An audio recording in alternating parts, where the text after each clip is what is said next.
বর্তমান সরকারি দল প্রায় 70% জনগণের এই মতকে অগ্রাহ্য করল। একই দিনে জনগণ দুটি ভোট দিল, একটা ভোটের মূল্যায়ন হলো, আর একটা ভোট ফেলে দেওয়া হলো।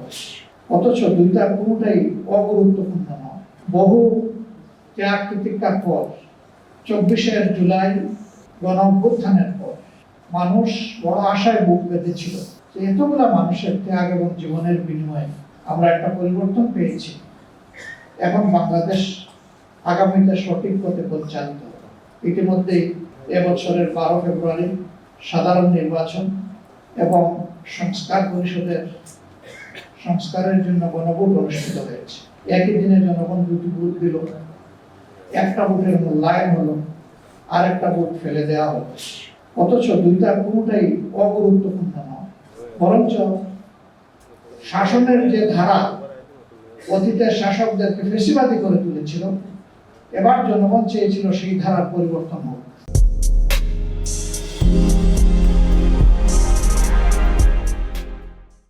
এবং এই পরিবর্তনের জন্য ব্যাপক সংস্কার অপরিহার্য।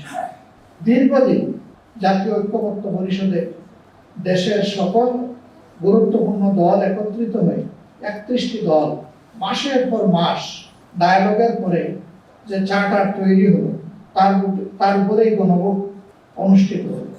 কিন্তু আফসোস, বর্তমান সরকারি দল প্রায় 70% জনগণের এই মতকে অগ্রাহ্য করল। ফলে আমরা যেখানে ছিলাম সেখানেই থেকে গেলাম, কোনো পরিবর্তন আসলো না।